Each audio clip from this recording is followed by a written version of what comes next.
It's Doobie. I just came back from Europe. What a trip.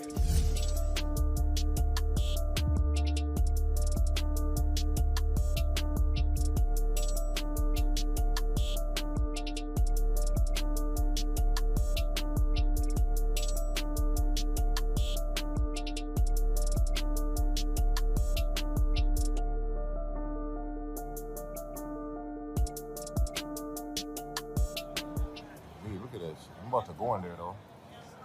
We got a ticket. Over here's like a real tourist place over here though. All the way at the top of a hill. Now, I just got this manual vehicle. I was a little nervous driving. When I got into Barcelona now, I ran into the same situation that I ran into when I got into Ireland. Guess what that was?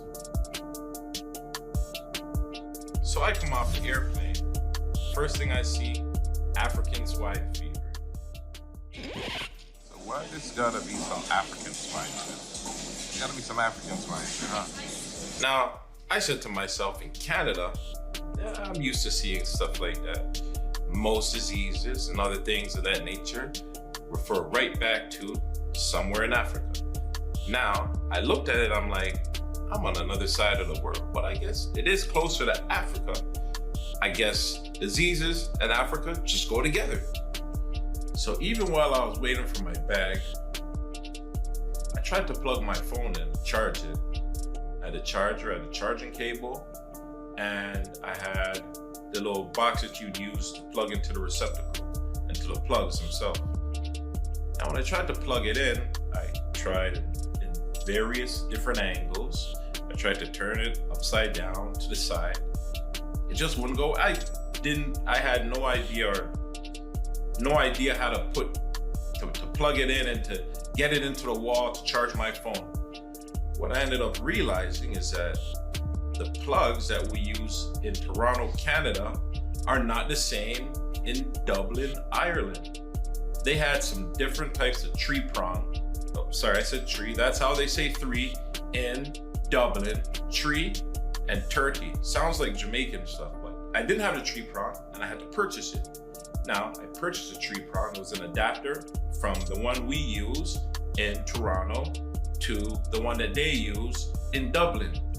It cost me about $20, 20 euros, which is approximately $26 Canadian.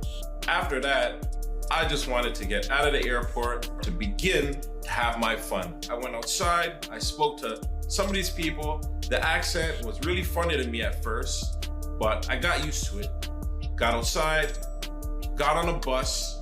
It cost me about 7 euros, which was approximately $10 Canadian, and it brought me to downtown Dublin, Ireland. When I stepped off of that bus, I am very happy to be here. I stood up on that bridge and I let them know. I got a bunch of weird and funny looks from a bunch of different people, but I was very happy to be there. So my first concern was finding a place to stay for the night. I walked to a couple hotels. Their prices started at 200 to 250 euros for one night. I was flabbergasted at the overwhelming amount of money they were charging for a room for one night. And I'm talking about some hotels that look basic. But I'd never tried it before, and I've heard of hostels. And although we have a couple in Toronto that I've not frequented, but walked past before, I knew that they existed. So I looked online. Anything that I saw online that was cheaper or less expensive than others was for the most part a hostel. But I still wasn't comfortable with staying in a hostel as yet because I didn't know what to expect. So I said to myself, I'm hungry. I'm gonna get something to eat. So I got this meal at a place called Flanagan's. There was some beef, fries, and salad, and a beer. It cost me about 22 euros, which is approximately $30 Canadian. It was quite satisfying. It filled me up and it did the job because I was really hungry. While I was sitting there, I was able to sift through the internet, because they had Wi-Fi, which was provided to me, and look for a place in Dunleary, which doesn't look like Dunleary when you look at the way it's spelled, but it's Irish. And the place seemed to look all right. It was a hotel, and it looked good, or at least so I thought. So I left Flanagan's and I walked down the street. It was similar to one of the busy streets we have in downtown Toronto.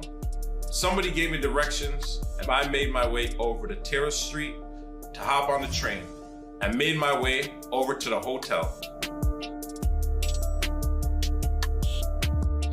I got off the train. It was a few minutes walk for me to get over to the place called Mulgrave Lodge. It was really late. Not so much late, but it was dark outside. And I felt dirty from all that traveling. So I just wanted to go in, take a shower, and sleep, which is exactly what I did.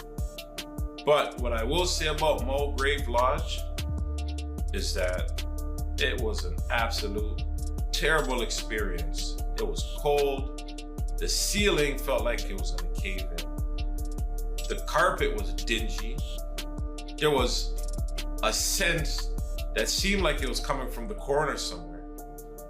Mulgrave Lodge costs about 99 euros for the night, which equaled out to about $130 Canadian. Wasn't worth it. But when I got up, hungry once again, and I went and I got myself some breakfast. But I wanted some good old-fashioned Irish breakfast. My breakfast cost me about 12 euros, which equaled out to about $17 Canadian. I left from the restaurant. The food was pretty good, by the way, Irish breakfast. I walked around Dunleary for a little bit, around the marine area. I saw museums, some towers, the docks by there. The water looked pretty good, although it was cold outside. Afterwards, I jumped on the train by Dunleary, by the Marines, and made my way to downtown Dublin.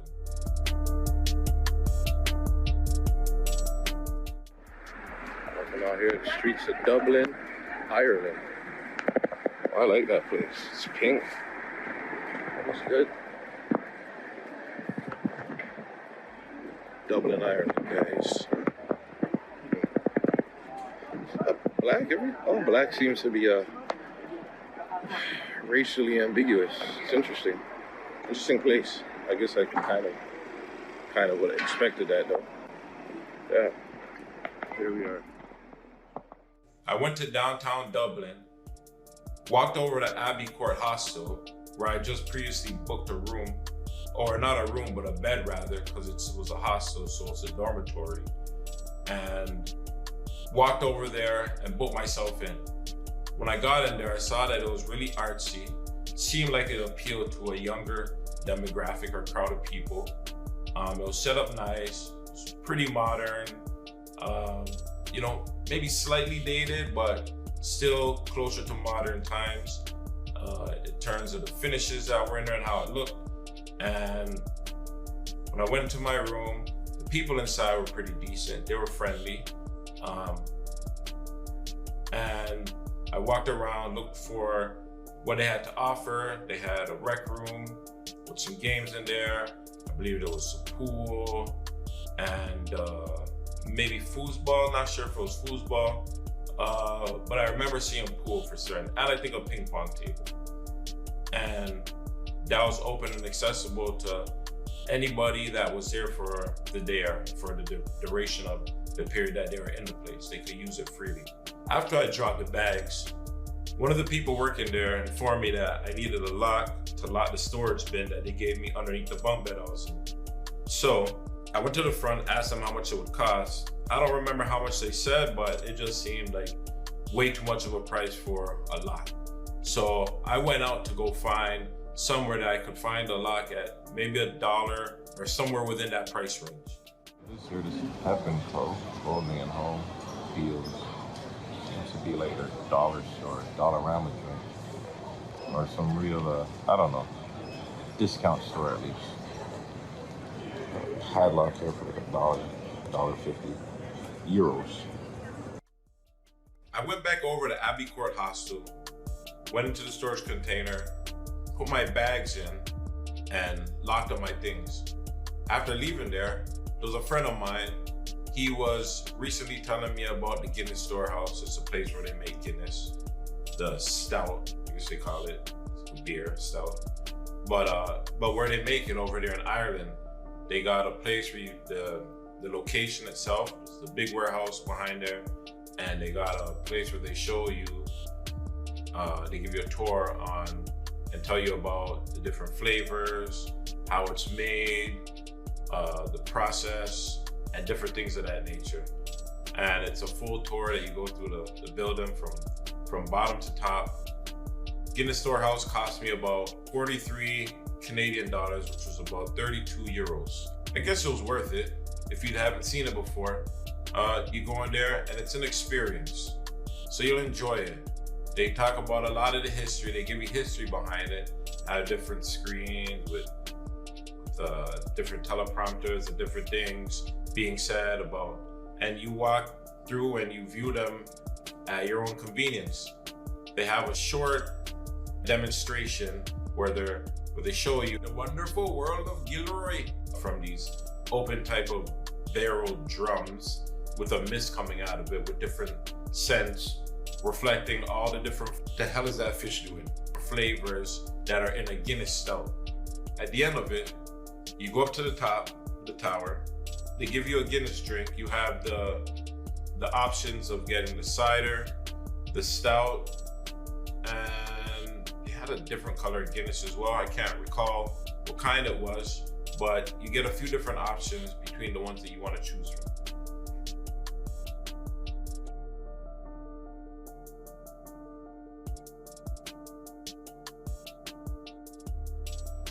One of my guilty pleasures sometimes is I like sweets.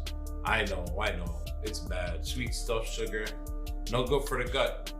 But I saw this chocolate bar. It was called Whisper. Never seen this before. Whisper Gold Cadbury. I'm about to try this out.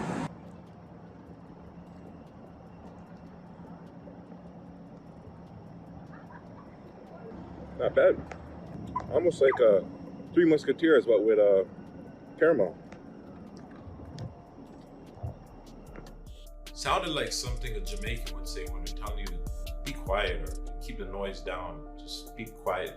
But I had to try it out. It was a pretty good chocolate bar. Not too bad. Not exactly what I expected, but it was okay.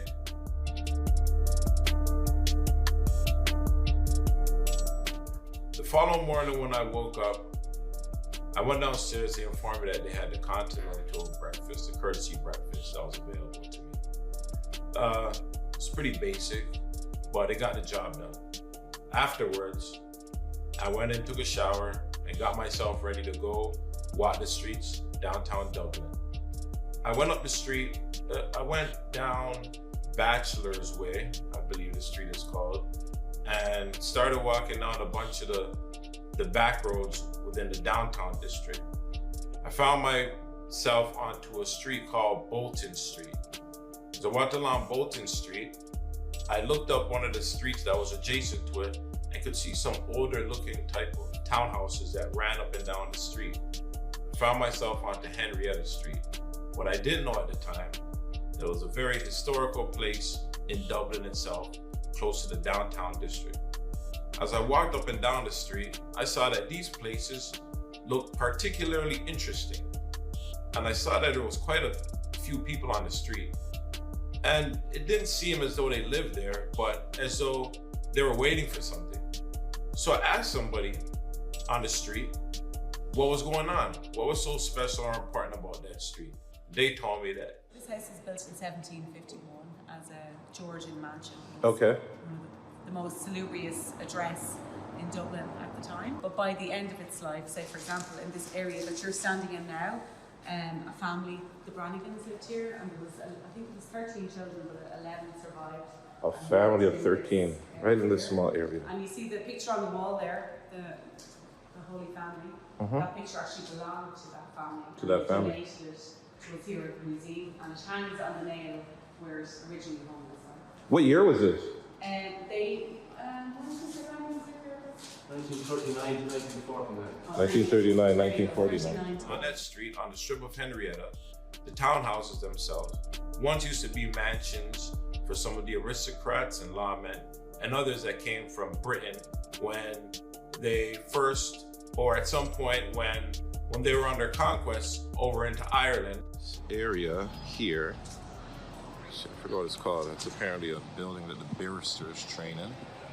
Right there at the end, a bunch of lawyers and solicitors. Those look nice. Inside look really nice. I'm about to take a tour shortly. This is where the barristers they train. At least they're taught over here. This was built after that area I was just in.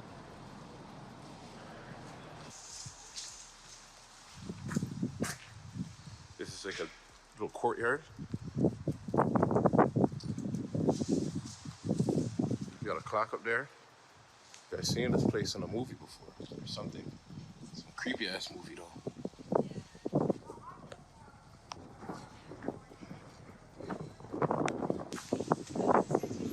Nice building. This stuff looks like it's almost handcrafted, which it probably is. I guess these are men here too. Guys look a bit older. Probably used to saying guys, they're probably a little older over here. They probably waited a bit of time and then sculpted them a little later. As I walked up and down the street, I could see that even the stones that laid out the strip of the stripway of the road that you drive on, they were pretty interesting themselves. It had a really neat look to it. I really admired the architecture as I walked up and down the street. I'm into the trades and construction, home renovations, and things of the like, so as I could walk by things like that, I pick up on certain things that kind of stick out to me. And the buildings themselves, the townhouses, the way they were set up, the finish on the outside, and everything else on the inside that I would later find out was done in a particular style that they were using in that particular age.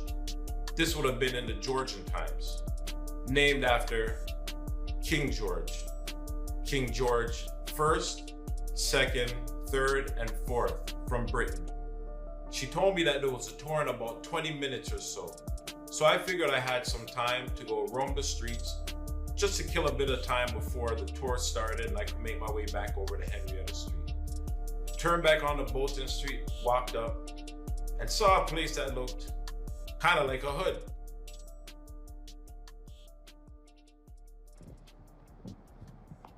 We got a little basketball court over there. Just walked into some, look like some of the G-bangers out here. The G's out here. Man, look like, yo, what you doing with your camera out here? Oh, he didn't say that still, but that's kind of look he gave me. You don't know. So the thing said to okay. These guys are out here. They're out here standing up. I seen a couple of beans walking around. I didn't want to go any further. So, I ain't got nothing out here. Oh, Dolo. I got nothing going on. I don't know what's going on out here.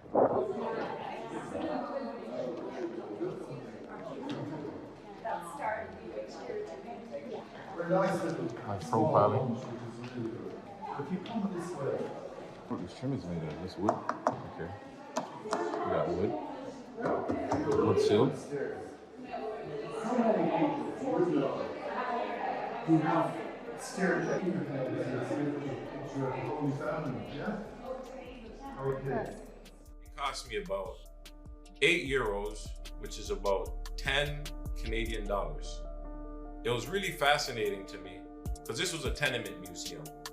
I mean, originally it was built as a mansion for one family, but they got up to fitting in some of the apartments or some of the tenements. They divided some of these rooms that were meant for just a single room, such as a living room or something of that nature, and had up to 17 different people living in one of these areas within the house by itself. They had somewhere between 15 and 17 different apartments in the one house. So you know there had to be different types of sanitation issues. There was no electricity, so all they could use was pretty much lanterns. Even the refrigerator wasn't a fridge. They had this steel cage-looking box with a bunch of holes, and that's where they put their food to last them at least a few days after it was originally made. I mean, the people in this area were poor. They were damn near sleeping right on top of one another. The place was deemed unsuitable or uninhabitable for residents to live in at some point in time. They started some sort of reconstruction in the late 1800s. Even within the halls, when the kids would come in from school or end their day off from whatever activities they had that they were doing in that day, they would come in, there would be no lights lit up because there was no electricity.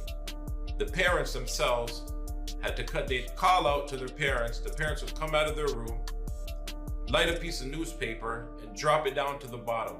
The child would have to see that and try to run up these stairs, up to the floor where their parents were, and make their way back into their house, or back into the place that they were living in. In this area, they actually placed everything back in the original manner in which it was in when a particular family lived in here.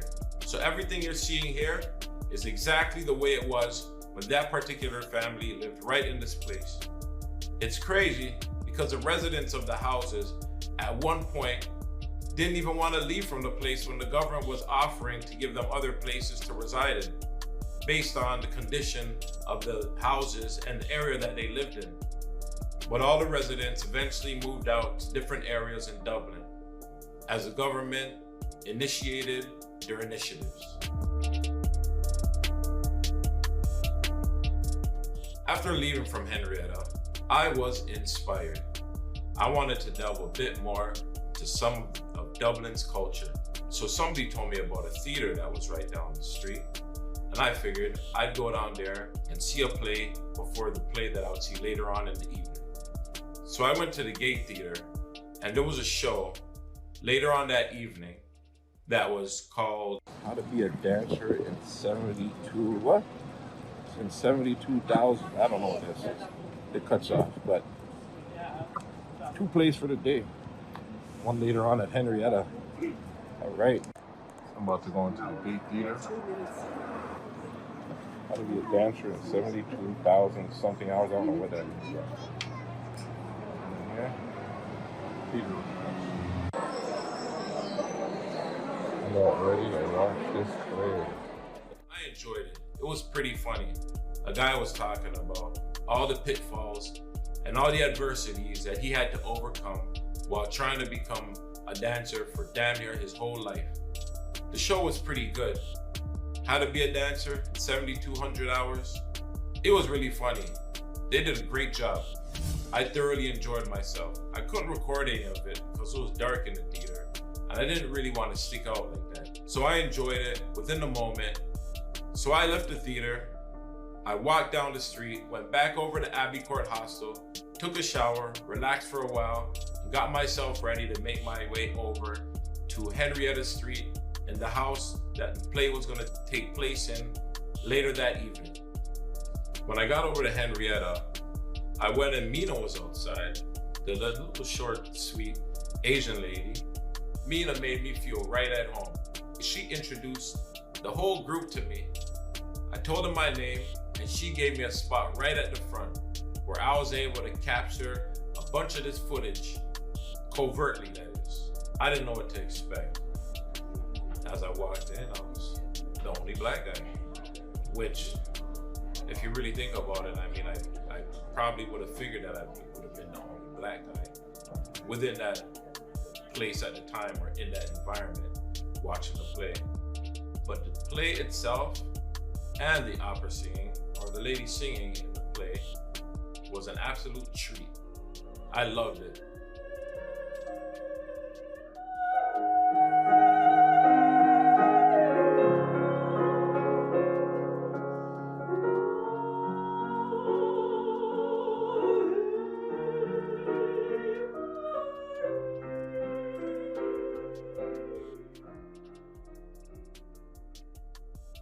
saw a painting that was hanging. I didn't know it looked to be a painting of a face, and it kind of had some stains in it. What I later realized is while we were eating the food that they had there, the artist who prepared the food would use the stains from the food that were on the tablecloth and create some sort of art around it, which was really cool. I still don't even know what was in that soup. The food was done well though. There was flavor to it. They did an alright job with the cooking. The play was pretty good too. I felt almost as if we were right in the play because it wasn't like a stage was set up. It's almost as if the play was happening right in the midst of us. And they did such a great job. It felt so real. The house added to it though. It had a type of eerie feeling to it. All I know is I didn't want to go missing in this house. On Henrietta Street, I met some really cool people. We were having conversations and corresponding between maybe 3 or 4 of us until later on into that night. They were so nice as to even give me a ride over to the district where all the parties were. Yeah, man, these streets are well busy out here. Holy shit. Like, even more so than Toronto, fam. And they have a bunch of different strips that are just popping. Like 10 different strips. Holy. Wild. What?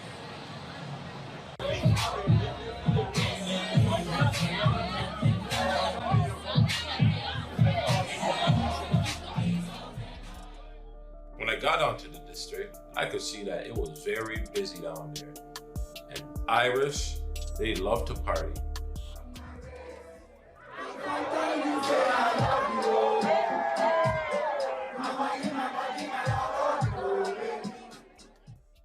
I went over to a spot and attempted to get in. I had booked my ticket online. I think it was through Eventbrite. But when I got to the door, they did not respect it. The guy told me, it doesn't matter that you have that, we are not giving you entry here. So I decided to walk around and look for other clubs that might have looked like they were all right or had a decent crowd in them. I walked over onto one of the other streets in the downtown district, and I found that there was a party that played a bunch of Afro beats, hip hop, and some R&B. So I decided to go to that club. When I got inside the club, I was amazed at how similar it was to clubs we had in Toronto. I mean, there was a vibe. There was a real vibe. I was vibing with it, to say the least.